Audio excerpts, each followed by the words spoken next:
the 1953 top set, and the stories behind the men. In this series, I'll be unpacking stories of the men on the cards of the 1953 Topps baseball set.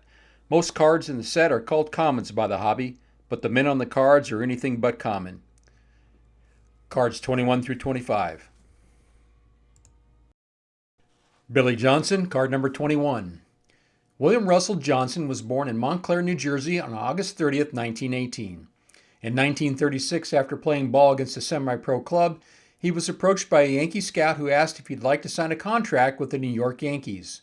After gaining approval from his parents, he was signed for a $100 signing bonus. He was just 17 years old. After playing several seasons with the New York Bears, the Yankees farm team, Johnson made his major league debut on April 22, 1943 at home against Washington. Batting sixth, the third baseman went 0 for 3 but played airless ball in the field. He collected his first major league hit 2 days later off Senators left-hander Ewald Pyle. His first home run, a 3-run blast, came at home on May 7th off of Don Black of Philadelphia.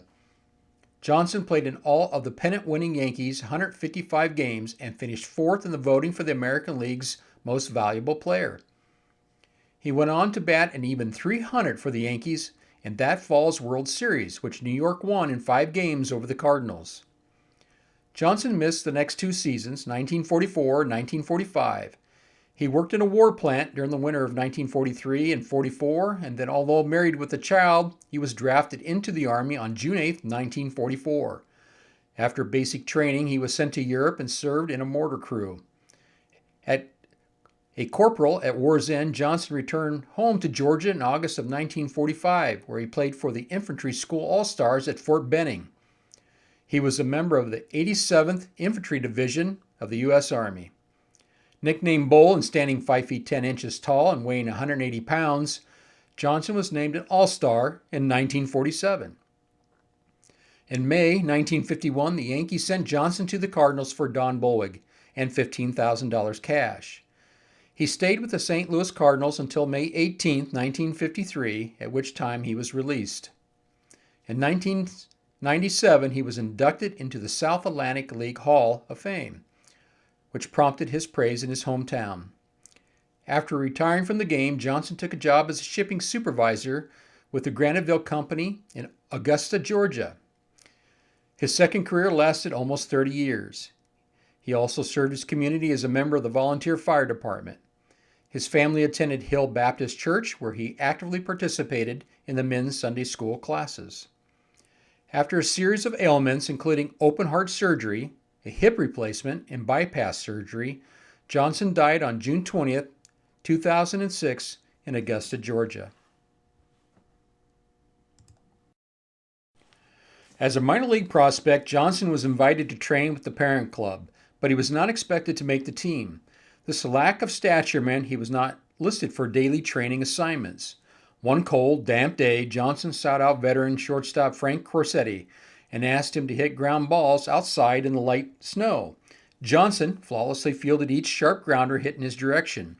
Manager Joe McCarthy walked out to the empty stands and silently watched the workout. McCarthy called the rookie over and asked, "Do you think you can play third base in the majors?" Johnson responded, "Give me a chance." McCarthy said, "You're getting one. Make the most of it. Starting today, you're my third baseman."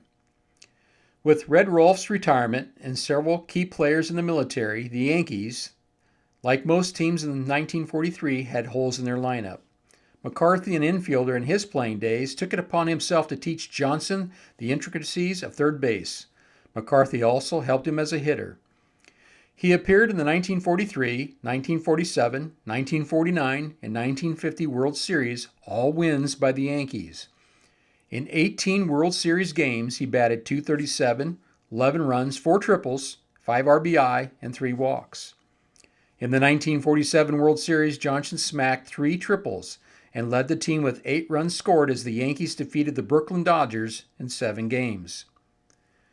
"It was an honor and a privilege to play for those Yankee teams," Johnson told author Dom Forker in The Men of Autumn.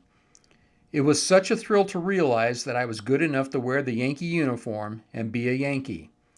Hey, I know a lot of players who were better than I was. and played in the majors for 15 to 20 years and never played in a World Series. I was one of the lucky ones.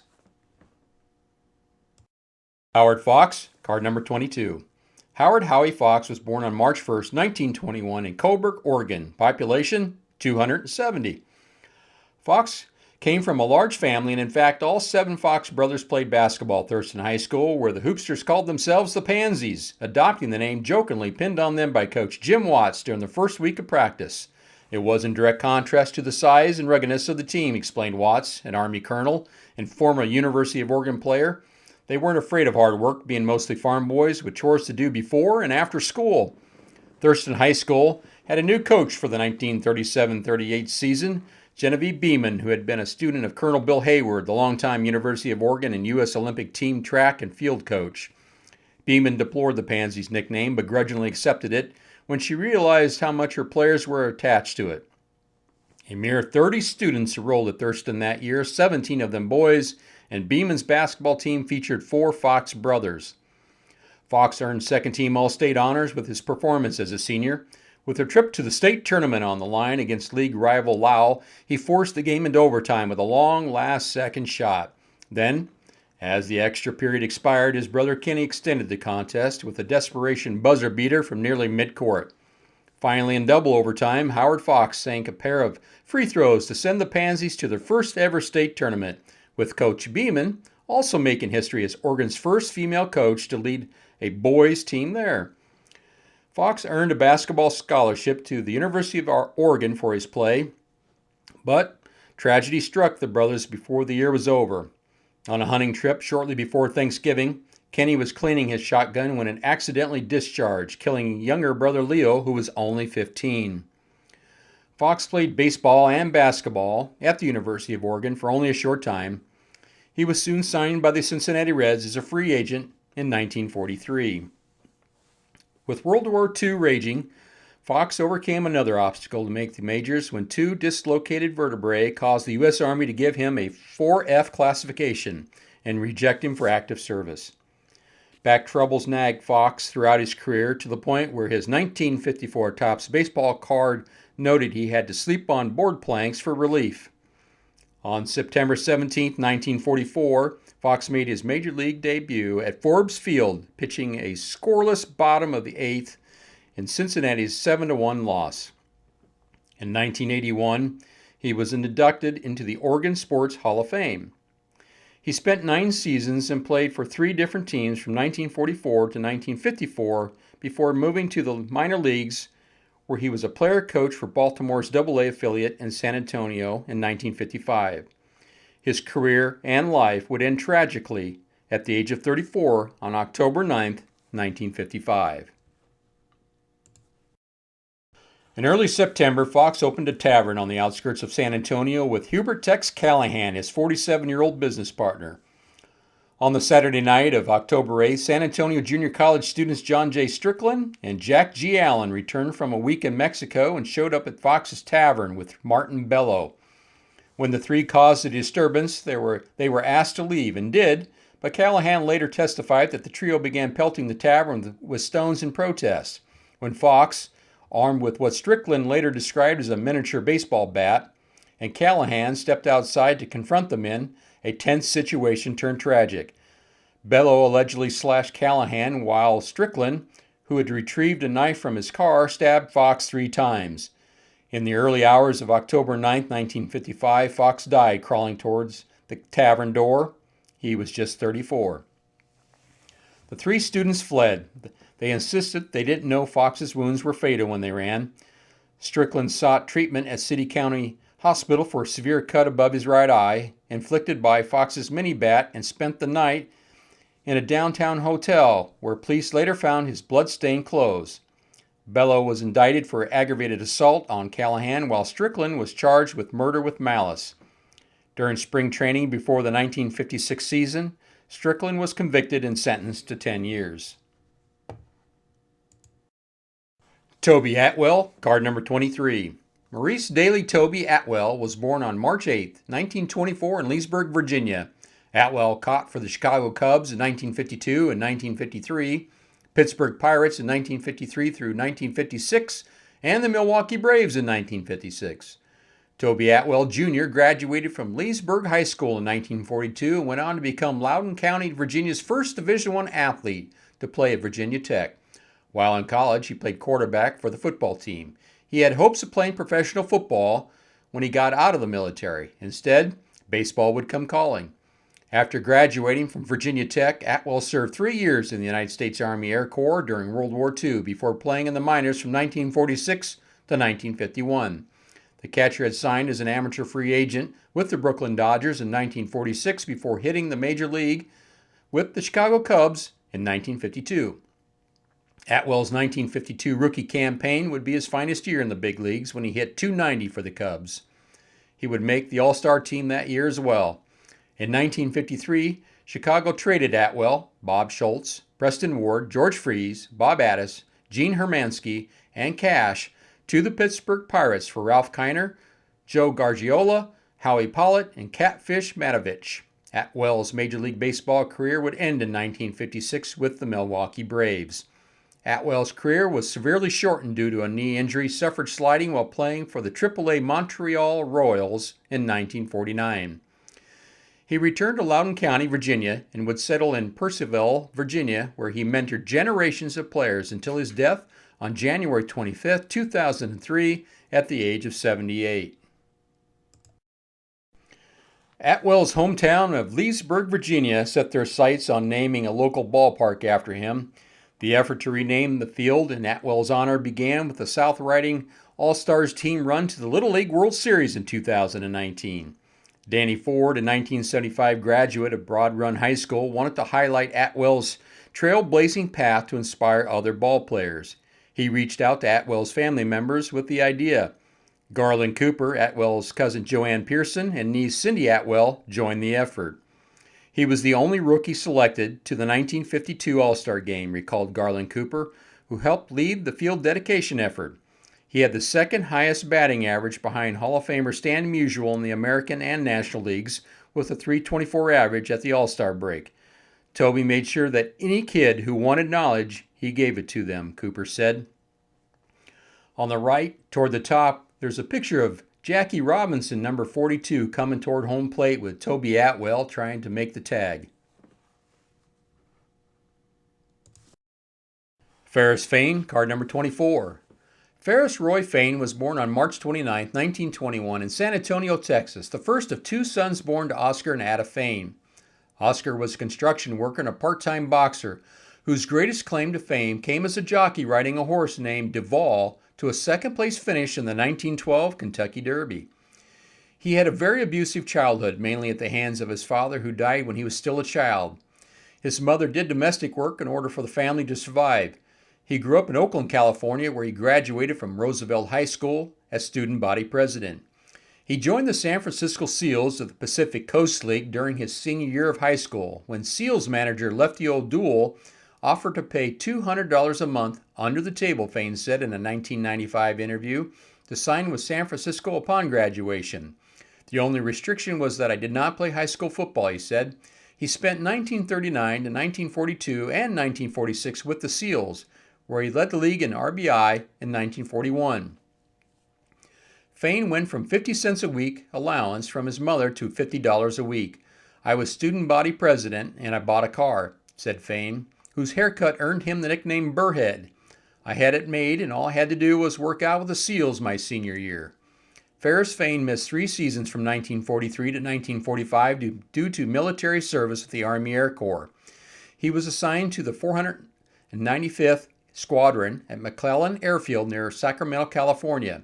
He rose to the rank of sergeant and was later stationed at Hickam Air Base in Hawaii. His base team included Joe DiMaggio, Red Ruffing, and Joe Gordon. I believe that playing service ball made the difference in me going to the major leagues. That's because I got the chance to play against and with all these guys, said Fain. When asked to make a list of the best hitters of the late 1940s and early 1950s, few would mention left-handed slugger Ferris Fain, but perhaps they should.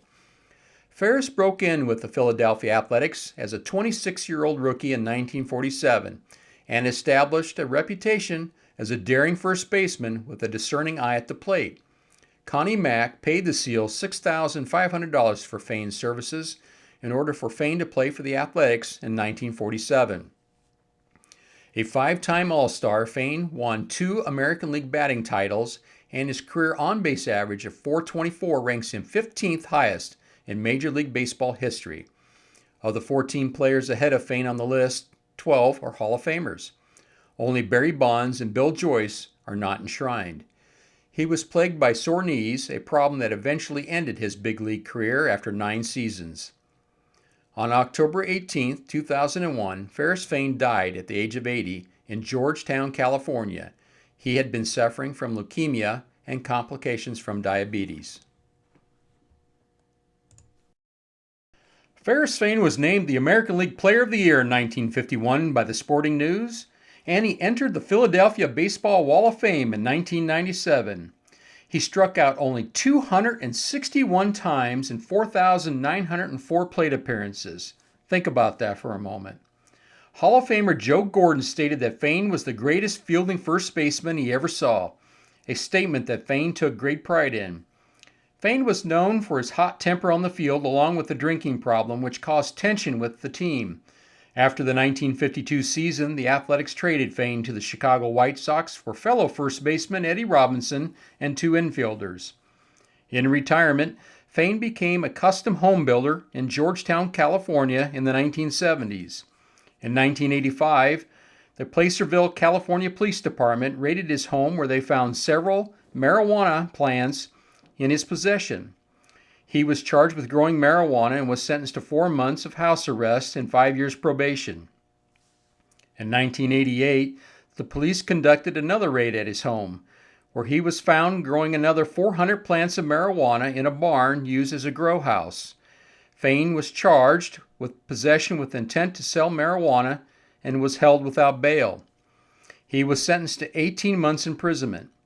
In 1994 interview with Bill Conlon of the Sacramento Bee, Fain discussed the legal issues, stating that he, quote, knew how to grow the stuff.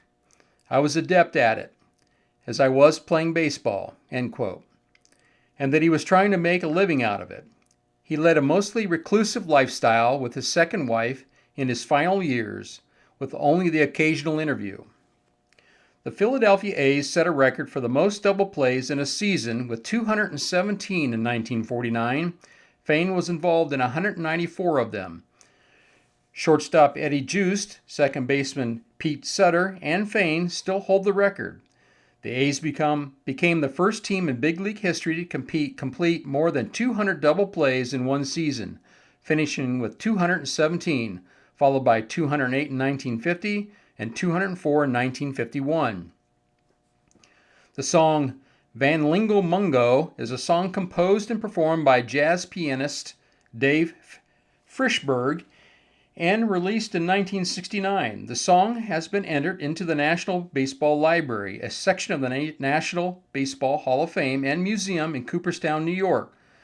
Van Lingo Mungo was included in Baseball's Greatest Hits, a 1990 compilation of baseball-themed songs. Ferris Fain is mentioned in the song.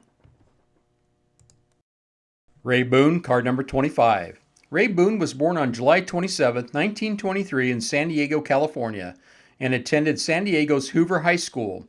He signed his first professional contract with the Cleveland Indians in 1942 at age 18. He received a $500 signing bonus and began playing for the Indians' Class C team in Wausau, Wisconsin. After the 1942 season, Boone enlisted in the United States Navy during World War II, putting his career on hold. During the next 3 years, Boone served at the San Diego Naval Training Center.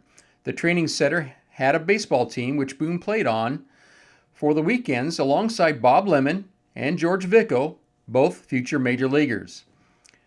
Boone debuted in the major leagues on September 3, 1948, when he was called up by the Cleveland Indians. That year, he went on to play in his first World Series. In 1953, Boone tied a major league record since broken by hitting 4 grand slams in a season. Ahead of the 1954 season, Boone signed a new contract with the Tigers for $25,000. That contract made him the highest paid player on the team.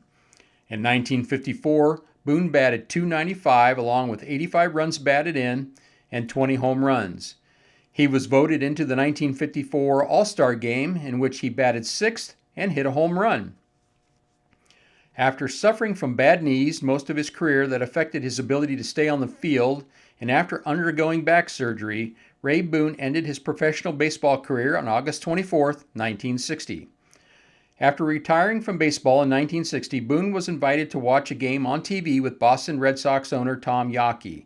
Yawkey hired Boone to become a scout for the Red Sox and worked as an extra coach during spring trainings. Boone signed many players for the Red Sox to include Curt Schilling, Gary Allenson, Sam Horn, Marty Barrett, Phil Plantier, and Kevin Romine. He worked in that position until he retired on December 31, 1992. Even after retiring, Boone maintained an association with the Red Sox. In 1973, Boone was inducted by the San Diego Hall of Champions into the Breitbart Hall of Fame, honoring San Diego's finest athletes both on and off the playing field. Another interesting footnote, Ray Boone was a descendant of American pioneer Daniel Boone. Boone died from a heart attack at the age of 81 on October 17, 2004 in San Diego. He had been hospitalized for 6 months for complications due to intestinal surgery. Ray Boone was the first of a multi-generational family of baseball players. His son Bob Boone would go on to play 19 seasons and become one of the greatest fielding catchers of his generation. Bob Boone's son Brett Boone would play for 14 seasons, winning 4 Gold Gloves and playing in 2 All-Star games. His other son Aaron Boone played 12 seasons to include 1 All-Star game. As of 2023, Aaron is the manager of the New York Yankees. The Washington Nationals organization selected Ray's great-grandson, Jake, Brett's son, in the 2017 draft, and as of 2023, he was playing for the Windy City Thunderbolts of Crestwood, Illinois, which is a member of the Independent League. The Boone family was not only the first family to have 3 generations of players in the majors, but also the first and only family to have all members in each generation participate in the All-Star Game. On July 15, 2003, Ray Boone was taking in the scene at the All-Star Game at Chicago's U.S. Cellular Field. Anybody that's not proud of this situation, he said, there's something wrong with them. On the right, you see the Boone legacy, some great family photos there at the All-Star Game, and also a picture when the boys were much younger and Bob Boone was still playing. Thank you all for taking the time to watch this video. If you're interested in more cards from the 1953 set, cards number 1 through 20 can be found in episode number 4, number 7, number 17, and number 23. Until next time, keep collecting.